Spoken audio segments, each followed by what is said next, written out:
Notre question du jour, relever les défis climatiques, c'est bien. Savoir en parler, c'est encore mieux. Pour combattre l'éco-anxiété, les étudiants font équipe avec les ONG et les entreprises quand les écoles de com se mettent au service du climat. Retour sur l'opération Com for Climate avec nos invités. Mélanie Viala, vous êtes la directrice générale des écoles ESP et ESD pour École supérieure de publicité et École supérieure de digital. Océane Noré, vous êtes une des étudiantes justement de ces écoles en master brand stratégie. Vous avez participé à Com for Climate pour défendre les couleurs de France Nature Environnement et vous allez voir comme cette émission est bien faite puisque Alexis Vanier est également avec nous en duplex. Alexis, vous êtes le directeur de la communication, du plaidoyer et du développement de France Nature Environnement. Bonjour à tous les trois. Bonjour. On va parler justement de ce challenge dans un instant, mais d'abord, focus. Et vous le savez, le prix L'Oréal Jeune Talent met à l'honneur 35 chercheuses et femmes en sciences. Loéla Babin a fait partie de la toute dernière sélection.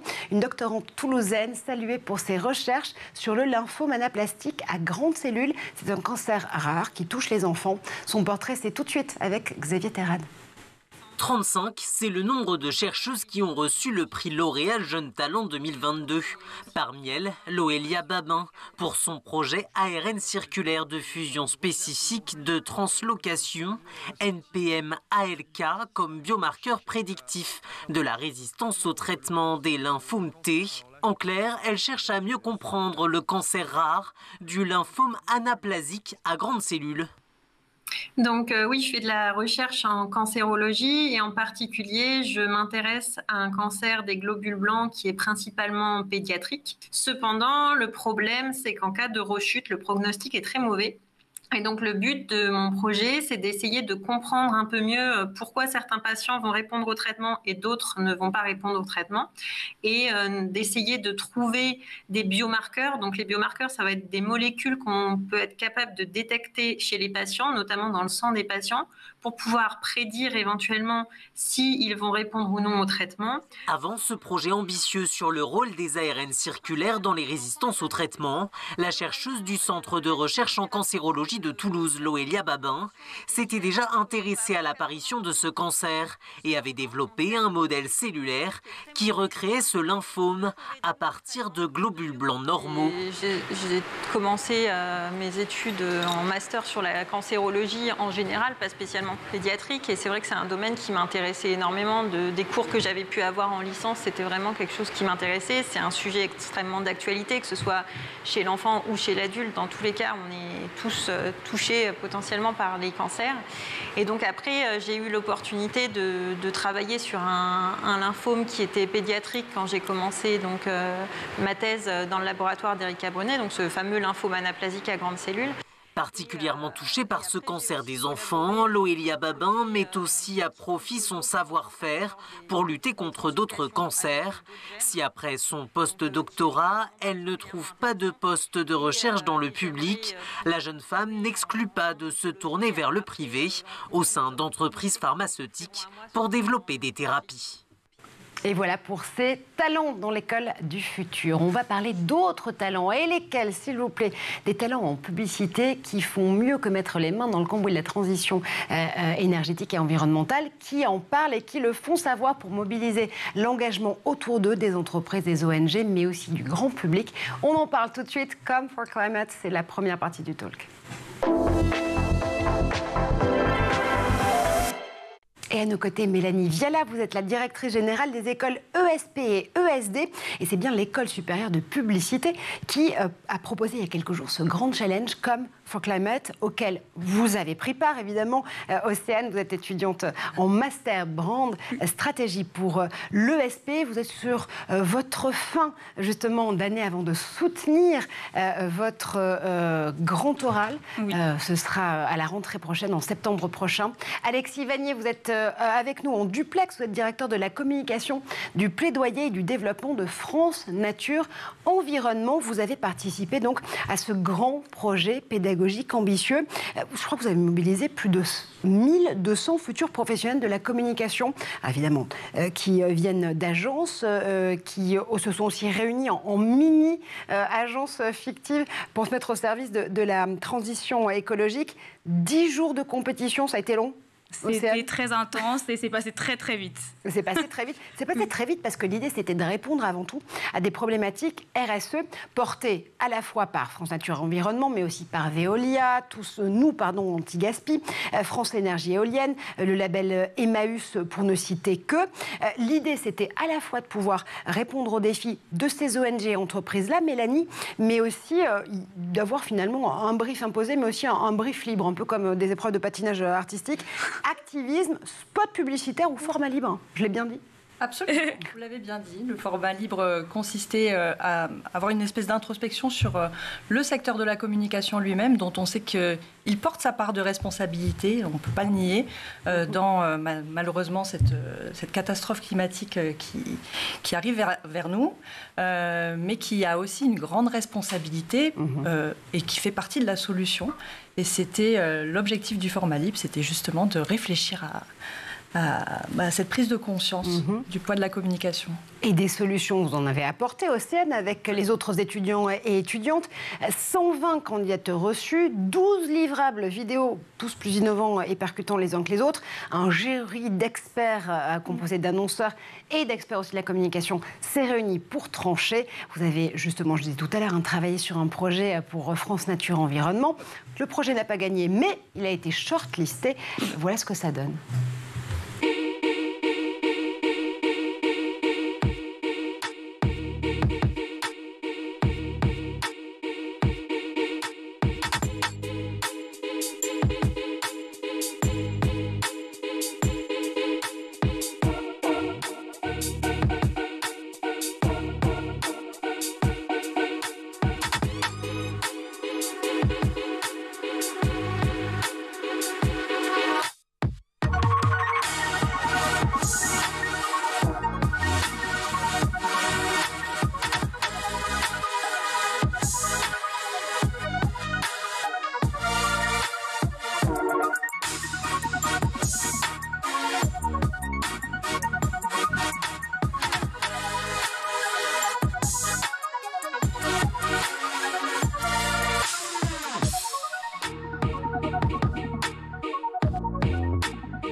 Et voilà pour le projet Océane que vous avez défendu avec votre équipe. Dites donc, Alexis, un projet que vous avez juste shortlisté, vraiment? Il est génial. On a reçu vraiment beaucoup de très bonnes propositions. Le choix a été très difficile, le choix est injuste. D'ailleurs, même pour les shortlistés, on aurait pu en shortlister, je sais pas, 5-6 sur les 10 qu'on a reçus. Non, c'est un très bon projet et le choix a été très difficile. On a choisi uniquement parce qu'on était obligé de choisir. C'est un choix qui est intéressant, mais c'est aussi un projet qui l'est avec votre équipe Océane, encore une fois, parce que l'idée, c'est de se dire que cette communication, elle peut aussi aller mobiliser les élus, les pouvoirs publics, et se dire que, encore une fois, les gestes pour pouvoir participer aux solutions pour cette transition climatique, elles sont à portée de tous, mais aussi, elles doivent venir d'une impulsion politique. C'est ça, en fait, on a vu grâce au masterclass qu'il y avait le train de l'inaction. On a appris ça. Oui, il faut mobiliser les individus, les entreprises et les pouvoirs publics. Et en fait, on se rend compte que nous, on a individus, mais aussi les pouvoirs publics ont leur rôle. Et c'était super intéressant de travailler avec cette cible-là. C'était très challengeant parce qu'on n'a pas l'habitude de les cibler. On ne savait pas trop comment les par quel canot communiquer. Ouais. Donc du coup, c'est pour ça qu'on allait interviewer Christine Lacoste, donc à la permanence parlementaire du 15e arrondissement, parce que du coup, c'était la collaboratrice de David Amiel, donc député majoritaire, donc clairement notre cible. Et suite à cette interview, on a pu découler une stratégie sur mesure, savoir où ils étaient, comment les cibler. Donc on a appris qu'ils étaient sur les marchés, donc on a dit on fait une action dessus, et qu'ils étaient très pris pour des tables rondes, des conférences, ils avaient un emploi du temps surchargé.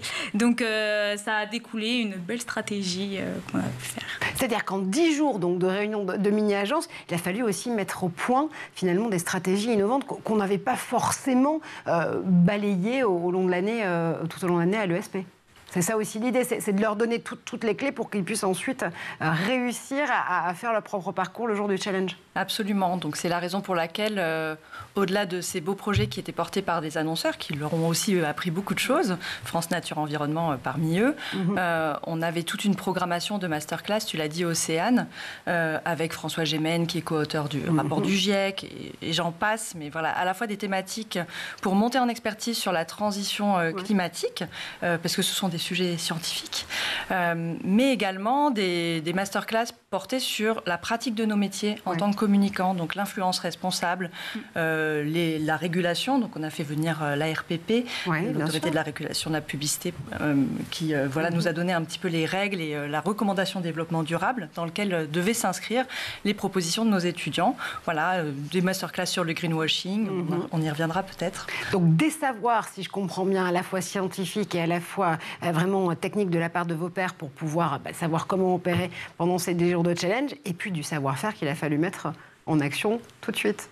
C'est ça. En fait, on avait des masterclass le matin, l'après-midi, on était lancés dans des coachings, réunions entre agences, et clairement, ça nous a vraiment inspiré tout ce qu'on a vu lors des masterclass le matin même. Ça nous a vraiment inspiré, et je pense que vraiment, on a vraiment beaucoup appris. Les masterclass étaient très impactantes, et les experts, ils ont vraiment su nous parler, nous captiver avec des schémas dans leur discours aussi, garder un message positif aussi, se dire que nous on est communicants, on a un message à faire passer, et donc faut pas avoir un ton accusateur et voilà, se dire c'est bon, c'est trop tard. Non, on passe à l'action, on agit tous ensemble.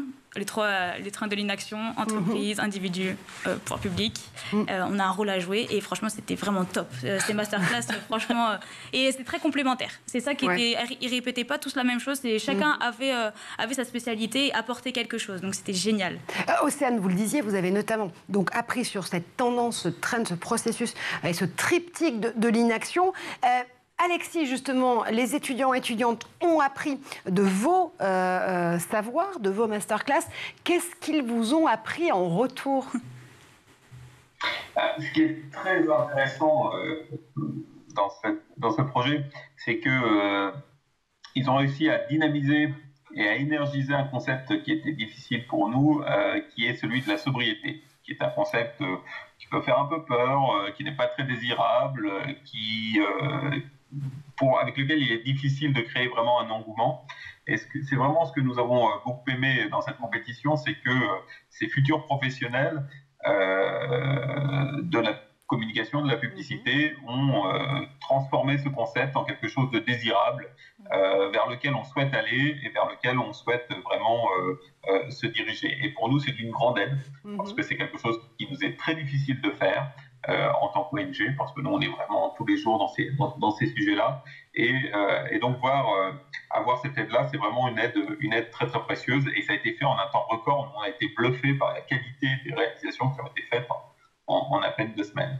Mais si je ne me trompe pas, je parle quand même au directeur de la communication, du plaidoyer et du développement de France Nature Environnement. Donc la com, vous savez quand même un petit peu la manager. Vous travaillez déjà, j'imagine, pour certaines campagnes avec des agences à l'année. Qu'est-ce que ces futurs talents-là, avec un regard justement de leur âge, vous apportez de différents ? Alors, je pense que cette génération-là, c'est une génération qui est la plus consciente. On est arrivé à un point d'information du public qui fait qu'aujourd'hui, je pense que cette génération-là, elle sait qu'elle va vivre des bouleversements absolument gigantesques. Elle sait aussi, cette génération-là, qu'elle est à un moment de choix. que toutes les actions qu'on prend aujourd'hui vont déterminer le futur, que cette génération vivra dans sa vie d'homme et de femme. Et donc, je pense que ce niveau de conscience et cette éco-anxiété qui est d'abord et avant tout de la lucidité, ce qui est fantastique, c'est qu'ils savent utiliser cette éco-anxiété pour la transformer en énergie, pour la transformer en volonté, en urgence d'agir. Et ça, c'est quand même quelque chose de très, très bien et de très encourageant de voir que cette nouvelle génération de communicants, de publicitaires, a ce niveau de conscience et cette volonté d'agir et d'être dans l'action et d'être dans la transformation. Et je vous vois, Océane, dire oui, justement, au propos d'Alexis. Vous avez pu réussir à faire de l'éco-anxiété inversée, à réussir à le transformer justement en moteur, en driver d'engagement? Franchement, on a essayé. On sait très bien que on ne pourra pas revenir en arrière, mais comme j'ai dit, on peut agir et du coup proposer plein d'astuces. Petit à petit, c'est dur de bouleverser les habitudes des personnes, mais petit à petit, avec un message encourageant et positif sur qu'est-ce que le monde pourra devenir plus tard. Qui peut être très beau si on agit maintenant, mais ça on le sait, et voilà quoi, on peut agir tout simplement. Mélanie, c'est vrai qu'au départ, Come for Climate, c'est venu d'une réflexion de l'ESP et de l'ESD pour se dire, face à l'éco-anxiété de nos étudiants, on n'a pas le choix. Il faut vraiment agir, il faut vraiment, là aussi, trouver une solution pour pouvoir inverser la tendance. Ça, à la limite, c'est l'effet collatéral positif, et tant mieux s'il arrive. Mais en tout cas, prendre la question à bras-le-corps, parce qu'en tant qu'équipe enseignante, on n'a pas le droit de les laisser tomber sur cette question-là. Absolument. D'abord, c'est une réflexion d'école. En fait, je pense que toute école doit prendre à bras-le-corps ces sujets-là. On forme des étudiants, mais avant tout, on forme des citoyens. Et il nous semble important non seulement de les armer, parce que c'est une vraie bataille qu'on va avoir à mener tous ensemble. Et puis, en tant qu'école de communication a fortiori, on se dit que là, on n'a vraiment pas le choix et qu'on a une vraie opportunité. Demain, en fait, en tant que communicante, Océane, elle va forcément avoir ces sujets-là à gérer. Aujourd'hui, la plupart des entreprises se posent la question de leur communication RSE. Voilà, donc ce n'est pas un sujet qu'on peut ignorer. D'une part, mais d'autre part, il nous semble qu'en tant que communicant, encore une fois, on est dans la solution. Océane, tu l'as très bien dit, en fait, vous êtes les fabricants des nouveaux récits, des nouveaux imaginaires, et on va avoir vraiment besoin de ces nouveaux imaginaires, quelque part, pour rendre désirable un monde plus sobre. 85% des étudiants et des étudiantes se disent inquiets face à l'avenir. L'éco-anxiété, c'est à la fois une question de climat, oui, mais aussi tout simplement de futur. Est-ce que les équipes pédagogiques aujourd'hui, ESP, ESD, tout confondu, réussissent à intégrer ces questions dans le parcours pédagogique, au-delà même d'une opération et d'un challenge première édition comme celui de Come for Climate? Alors, j'ai même envie de dire que c'est d'abord le cas, c'est-à-dire qu'on a commencé par travailler en profondeur sur la révision de nos programmes pédagogiques, et ce n'est pas simple. Voilà, donc la première chose, c'est déjà, en effet, d'avoir un socle de connaissances techniques, parce qu'on ne s'improvise pas expert communication RSE. Et ensuite, quelque part élaborer une révolution dans chacun de nos programmes pour que la RSE ne soit pas un truc en plus, mais quelque chose au centre, au cœur. Donc quand on fait de l'événement, comment on fait un événement neutre en carbone? Quand on fait des affaires publiques, voilà, et quand on fait du digital aussi, tu travailles dans une ESN, tu pourras en parler, eh bien le sujet de la Green IT, par exemple, ça doit être au cœur de tout. Ça, c'est ce qu'on fait depuis 2 ans maintenant, mais on s'est aperçu qu'on avait besoin de fédérer une communauté d'intervenants, des professionnels de la communication RSE, plus large, pour nous aider à travailler sur nos programmes. Parce que, encore une fois, ce ne sont pas des sujets simples. Pour ce faire, c'est une des raisons de Come for Climate aussi, c'était marquer un grand coup auprès de nos étudiants, c'est vrai, mais surtout aussi marquer un grand coup auprès de l'écosystème de la communication pour leur dire, on est une école, on a besoin de vos talents. Venez partager votre savoir de communication responsable auprès de nos étudiants. Green is good. On fait un tour du côté de la planète web. On prend quelques minutes, j'allais dire de relaxation presque. On verra en fonction des images d'Edouard Degnaud. Quelques minutes en tout cas de pause et on revient pour une deuxième partie de conversation sur Come for Climate, les écoles de com au service du climat dans un instant. Et c'est le zap relaxant ou pas d'Edouard Denuau.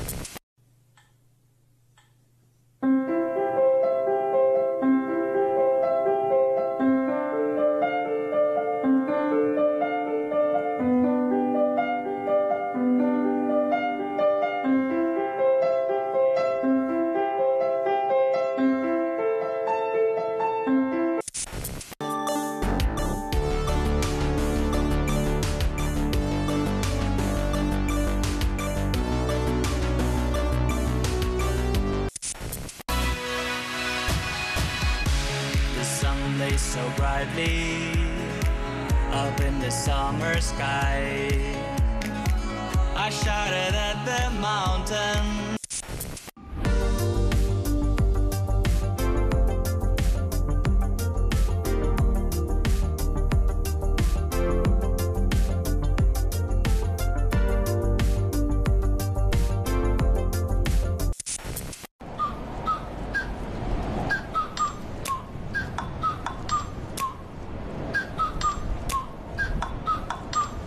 Like, ride with me if you ride with me, you can slide with me if you feel like 550 on the 5 sticky, come get high with me, that's a deal, right? Ride with me if you ride with me, you can slide with me if you feel like 550 on the 5 sticky, come get high with me, that's a deal, right?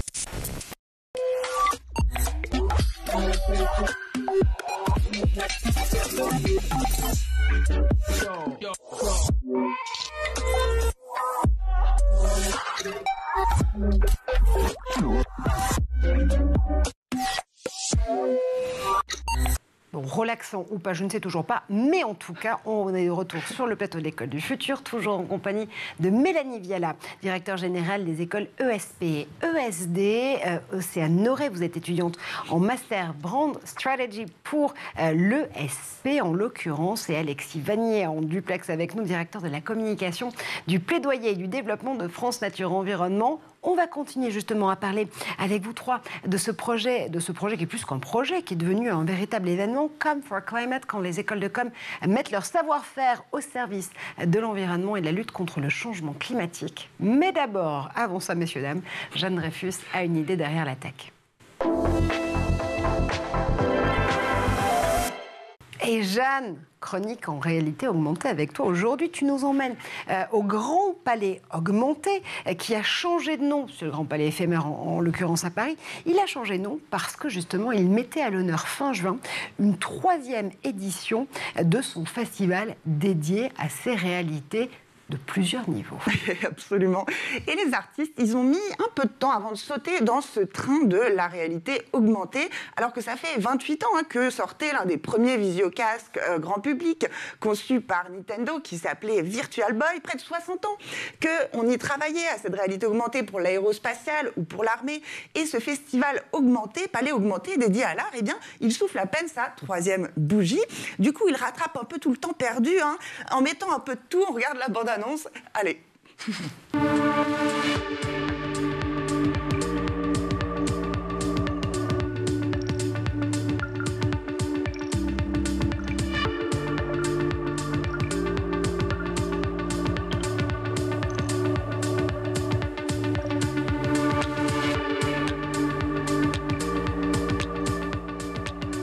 Alors, immersif, génératif, virtuel, augmenté, art et sciences, innovation, on a l'impression qu'on pourrait y ajouter bras télescopiques, grille pas connectée, que ça passerait inaperçu. Il y a de tout dans ce festival. Et donc, face à cette effervescence, eh ben moi, j'ai voulu, tu me connais Marjorie, mettre un petit peu d'ordre et puis comprendre en fait ce que sont les caractéristiques que cet art en réalité augmenté. Mais oui, mettons un petit peu de l'ordre. Du coup, ça a commencé par où? Eh bien, j'ai d'abord suivi l'attention que les commissaires ont portée au cœur de cette manifestation, au Conseil concept de la beauté, ces manifestations. Alors vous me direz, pas très original pour un lieu d'art, mais sait-on jamais. Sait-on jamais, parce qu'il s'agit de beauté cosmétique.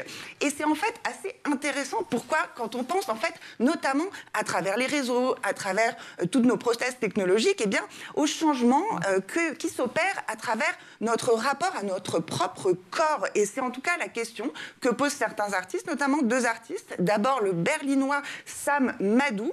Lui, il nous fait rentrer en fait dans une tente géante. Et à l'intérieur, c'est une sorte de hammam croisé avec une cathédrale 3.0.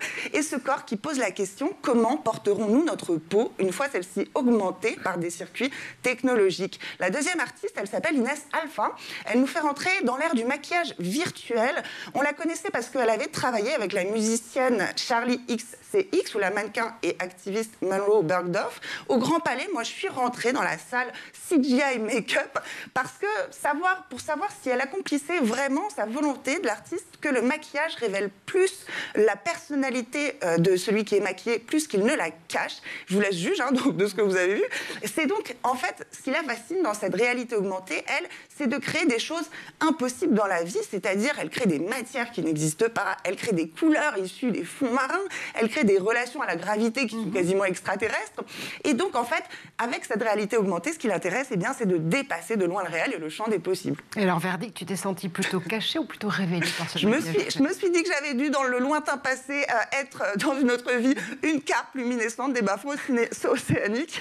Il y a pas de très bien taillée, la carpe luminescente. C'est voilà. Magnifique. Et c'est pas la seule révélation que j'ai eue dans ce festival, parce que quand on continue la visite, on peut tomber sur d'autres webtopies, comme les appellent les artistes.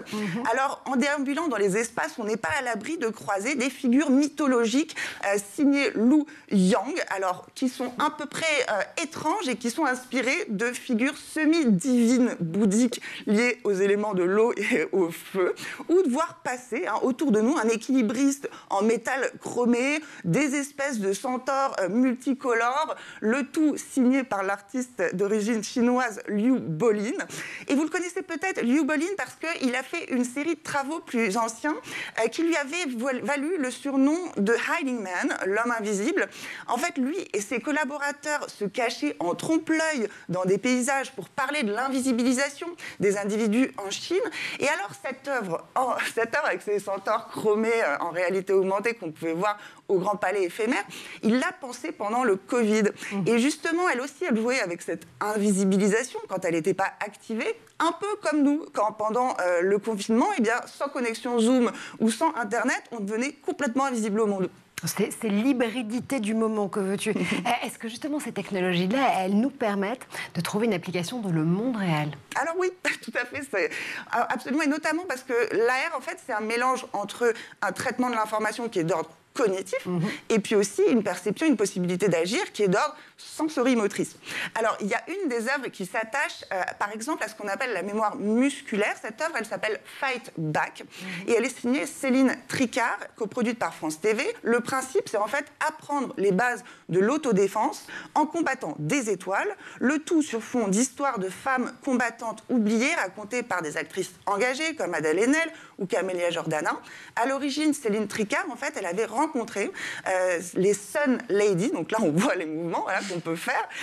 Elle avait rencontré donc des Sun Ladies, en fait c'était des combattantes yézidis qui ont affronté Daesh en Irak, et donc ce qu'elle voulait vraiment, Céline Tricard, avec cette réalité augmentée, c'était, et grâce au fait de combattre des motifs abstraits qui empêchaient un peu toute forme d'inhibition, eh bien qu'on puisse être à même, dans le réel, de s'auto-défendre. Inception de réalité. Donc, je récapitule, on avait du maquillage virtuel avec des carpes luminescentes, on avait de l'autodéfense virtuelle avec ce très beau projet inspiré des Sun Ladies Yazidi, des spiritualités bouddhistes et Liu Bolin. Il y a un petit peu de tout dans ce festival. Il y a absolument, mais alors tout. Il y a des expos, il y a des stands plutôt business, il y a France TV, il y a EDF, il y a des stands d'école. Donc bon, vraiment, on a à boire et à manger. Et donc je finirai quand même avec justement ce stand d'une école qui s'appelle l'École cantonale d'art de Lausanne, notamment pour continuer sur la spiritualité et parce qu'il y avait un triptyque religieux à propos du péché originel oui, mais pas n'importe quel triptyque, vu que ces panneaux... J'ai cru que t'allais dire n'importe quel péché. Le péché, voilà.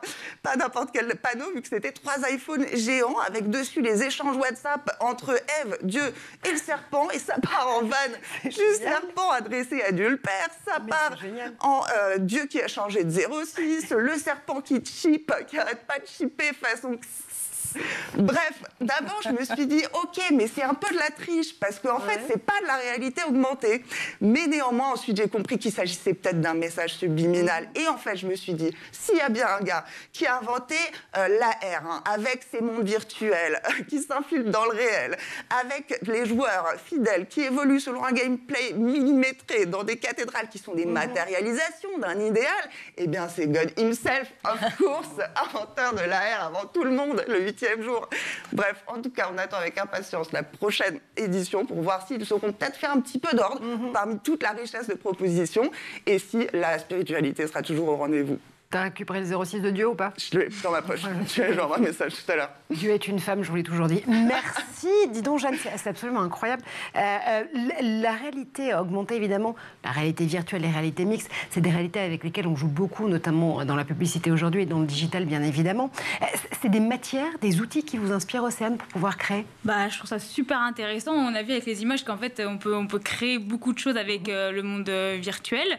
Et c'est super inspirant. Et oui, je pense que le futur, c'est dans le digital, de toute façon aussi. C'est un terrain de jeu aujourd'hui, à la fois pour les agences, aussi pour les écoles que vous représentez, Mélanie. Est-ce que c'est quand même une réalité aujourd'hui dans la tête des audiences, des consommateurs, celles et ceux, en fait, pour lesquels on crée justement ces mobilisations, ces campagnes et cet engagement? Oui, alors effectivement, la réalité augmentée et les différentes réalités virtuelles, c'est un vrai terrain de jeu pour notre école, l'ESP. D'ailleurs, on travaille beaucoup avec l'École supérieure du digital en cela. L'année dernière, on a fait par exemple une exposition pour les 100 ans l'anniversaire de la mort de Molière, qui a été exposée sur les murs de l'Hôtel de Ville à Paris. Et c'était une exposition en réalité augmentée. Donc, comment on fait de la médiation culturelle, comment on fait de la communication en utilisant des QR codes pour augmenter les contenus et puis quelque part immerger le spectateur, le consommateur. Voilà. Donc clairement, aujourd'hui, les consommateurs sont quand même plutôt familiers avec ces nouvelles réalités et puis en sont très friands. Donc c'est vraiment un dispositif et un levier qui est de plus en plus enseigné dans nos écoles parce que ça fait vraiment partie de l'arsenal d'un bon communicant. Alors justement, comment augmenter l'engagement de la bataille contre le changement climatique? Comment donner à voir dans toute sa réalité ces challenges? On continue à le faire avec Come for Climate. C'est justement l'initiative auquel vous avez participé il y a quelques jours, Océane, sous l'égide de Mélanie, et évidemment pour soutenir les projets de France Nature Environnement d'Alexis. C'est le talk, deuxième partie. Mélanie Viala, Océane Noré et Alexis Vanier sont à mes côtés aujourd'hui. Jeanne Dreyfus aussi, pour pouvoir justement revenir sur la façon dont les écoles de communication s'emparent de la lutte contre le changement climatique. On le disait tout à l'heure, c'est un challenge qui vous a énormément mobilisé tous les trois il y a quelques jours, à la fin du mois de juin. C'est aussi devenu une véritable logique, notamment dans une optique de lutte contre l'éco-anxiété de vos étudiants et de vos étudiantes, de réintégrer ces questions centrales de RSE dans le cursus de vos écoles, pour l'école supérieure de la publicité et aussi l'école supérieure du digital. Océane, vous êtes actuellement en alternance dans une ESN, une entreprise de services numériques. Vous occupez du Green IT. Encore une fois, comment est-ce que le numérique peut devenir plus éco-responsable? Et je crois que c'est vous qui, justement, êtes en train de manager la communication de cette partie-là. Tout à fait. Je travaille dans une entreprise qui s'appelle Proxial, donc une ESN, comme vous l'avez dit, et je m'occupe de la communication interne. Et par exemple, pendant la semaine du Green IT, chaque jour, du lundi au vendredi, on a envoyé un tips de manière un flash avec des astuces à faire au quotidien, faciles, accessibles aussi. Par exemple, débrancher son écran, débrancher sa souris, éteindre tous ses équipements. C'est simple, mais on n'y pense peut-être pas tout le temps. Et ça permet aussi de réduire vraiment l'empreinte carbone. On a aussi mis des chiffres impactants. Par exemple, quand on est en visio sur Teams, le poids de juste quand on parle et le poids supérieur avec la visio et quand on partage son écran, pardon. Et donc, du coup, on voit que vraiment, ça consomme beaucoup plus. Et du coup, peut-être qu'on réfléchit à 2 fois avant de mettre son écran ou alors de partager son écran ou alors de mettre sa caméra, pardon. Et donc, du coup, grâce à ça, on espère avoir modifié les comportements de certains de nos collaborateurs, parce que du coup, c'est de la communication interne. Et du coup, de partager les infos. Par exemple, moi, j'ai à partager à mon entourage, par exemple. Et donc, du coup, j'espère que ça va se répandre et sensibiliser le maximum de monde, parce qu'au final, petite action, plus petite action, bah, ça bouge, quoi. Alexis, ça commence par là, justement, l'éco-responsabilité. C'est déjà dans sa pratique quotidienne, personnelle ou professionnelle, adopter ces éco-gestes qui vont peut-être pouvoir faire la différence. Ils seront absolument nécessaires et pas forcément suffisants.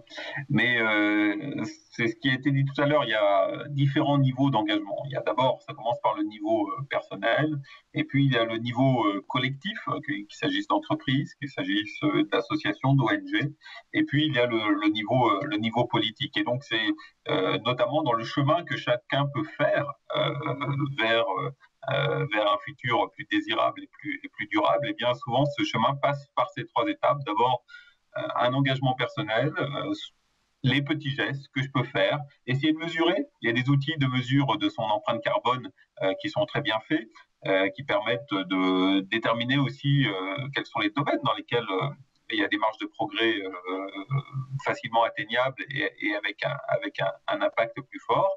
Et donc, comme ça, on peut mesurer ces progrès, c'est assez intéressant. Mais aussi, après, rapidement, on passe à un échelon plus collectif dans son entreprise, dans son environnement professionnel, dans les ONG. Et puis, après, il se pose évidemment les questions structurelles qui, là, se règlent au niveau politique.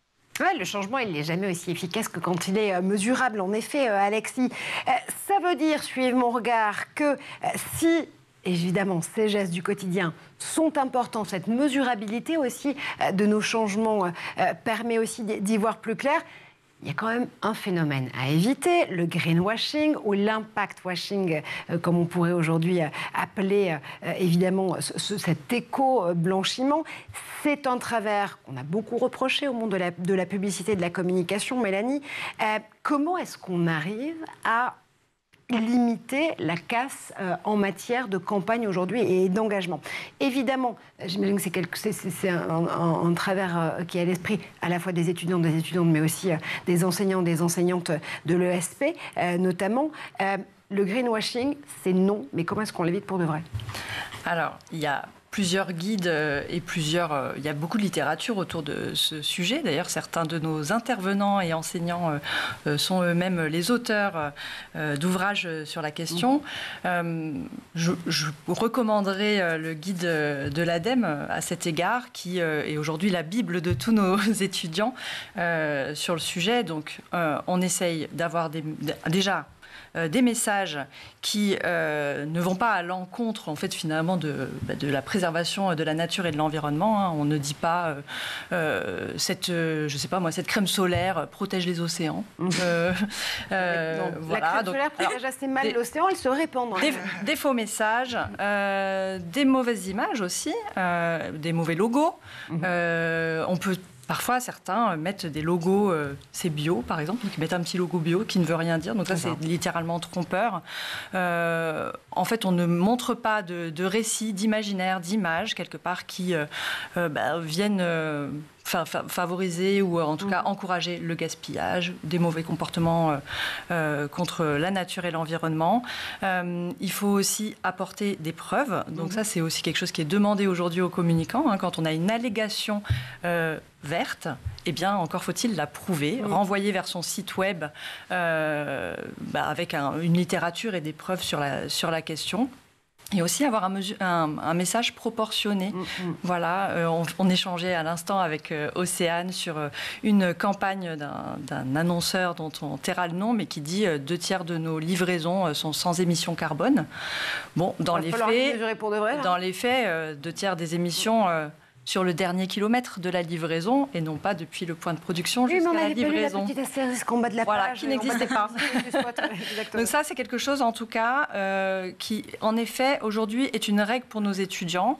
La RPP, d'ailleurs, figure et fait partie du board de l'ESP. Donc ils sont aussi, ils ont un rôle de vigilance pour nous et tous nos étudiants doivent être formés à ces sujets et ça, c'est inconditionnel. Et d'ailleurs, les consommateurs n'hésiteront pas, selon la dernière étude de Good Invest, qui est une société en cabinet de conseil en investissement, 75% des consommateurs et des consommatrices se disent méfiants face aux promesses écologiques des entreprises. 25% d'entre eux voient le greenwashing comme un engagement opportuniste pour générer du profit. Drop the mic. Donc il faut vraiment faire attention quand on est à la fois futur talent de la communication, à ne pas trahir non plus ce contrat de confiance finalement qu'on a tissé avec son audience. Bah oui, c'est vrai. Et puis il faut être créatif, innovant et puis faire passer le bon message et pas mentir, pas vouloir trop en faire. France Nature Environnement, Alexis, me rappelle aussi à l'ordre assez souvent les entreprises et les annonceurs qui tomberaient dans ce travers du côté sombre de la force du greenwashing. Alors effectivement, nous avons des discussions, notamment avec les publicitaires, et vraiment on salue cette initiative de l'ESP parce que ce travail sur la communication durable, environnementale, est intéressant parce que parmi les annonceurs, justement, il y avait des ONG, il y avait aussi des travaux qui ont été faits sur les questions d'activisme. Donc on était vraiment dans une démarche qui était très différente du greenwashing. On était vraiment dans une compréhension profonde des sujets, et ça, c'est très bien. Et comme vous l'avez dit, effectivement, les ONG, que ce soit France Nature Environnement ou bien d'autres, nous jouons ce rôle de vigie de la publicité et de combattant le greenwashing. Et l'objectif est vraiment de faire en sorte que le risque en cas de greenwashing soit beaucoup plus élevé que les bénéfices attendus par l'entreprise pour que on combatte ce phénomène et qu'on aille vraiment vers quelque chose de beaucoup plus sain et pour tout le monde. Et merci d'être cette vigie pour nous, Alexis. Mélanie, l'ESP et l'ESD aussi, en l'occurrence, qui font partie du même groupe, c'est aussi une occasion formidable pour pouvoir former les communicants et les communicantes de demain, mais aussi les citoyens et les citoyennes qui vont pouvoir porter, s'engager sur ces sujets, défendre ces valeurs. Sur l'exemple du greenwashing et de l'impact washing, par exemple, on le sait, ça fait du tort, oui, aux produits et aux annonceurs, mais ça fait du tort aux entreprises elles-mêmes, parce que souvent les consommateurs et consommatrices sont aussi collaborateurs et collaboratrices de ces entreprises. Océane, vous le disiez, vous avez rejoint les équipes de communication interne pour votre alternance dans une OSN. On peut être amené à être ambassadeur et ambassadrice de son entreprise, comment être consommateur et consommatrice. Aujourd'hui, il y a cette véritable fusion même de nos vies professionnelles et personnelles qui fait qu'il faut que les entreprises soient fidèles à leurs valeurs. Et vous êtes là pour le leur rappeler. C'est ça. On est les jeunes adultes, les futurs ambassadeurs. Non, je rigole. Non, mais on est là pour faire bouger les choses et je pense que nous, on a notre petite graine de nouveauté à mettre dans chaque entreprise. Et je pense que vu qu'on est sensibilisé, en plus grâce à notre école, ça commence par là et après... concrétiser ce qu'on a appris à l'école tout au long de notre parcours professionnel, je trouve ça c'est beau. En général, on passe plus de temps dans une entreprise que chez nous. Donc autant partager les mêmes visions, les mêmes valeurs et avancer ensemble. Tout, c'est l'avenir. Absolument. Mélanie, on termine avec vous. Évidemment, vous en êtes convaincue. Je prêche une convaincue. La publicité a son rôle à jouer dans la transition vers une société durable. Si je résume, à 50 ans, si tu n'as pas un véhicule électrique, c'est que tu as raté ta vie. Oui, on peut dire ça. En tout cas, moi, je suis convaincue, en tout cas, quand j'entends Océane, mais aussi en échangeant avec tous les étudiants et aussi les équipes pédagogiques après Come for Climate, on est sortis absolument bouleversés en profondeur par ces 2 semaines, voilà, parce qu'on a beaucoup appris aussi sur nous et on se le dit depuis que l'événement a eu lieu. On ne regarde plus le monde de la même façon. Quand on marche dans la rue, quand on voit certains comportements, on est un peu plus sensible. Et c'est la raison pour laquelle Come for Climate verra une deuxième édition. Waouh, annonce officielle. Absolument. Jusqu'à la 4e. Waouh. En tout cas, jusqu'à ce que le monde ait vraiment bougé. Et on en est encore loin. Oui, je pense qu'on a encore du pain sur la planche de ce point de vue-là. Merci en tout cas d'essayer d'apporter une solution concrète et de faire bouger les mentalités par la communication. Merci Mélanie Viella, merci Océane Noret, merci Alexis Vanier et merci comme toujours à Jeanne Dreyfus.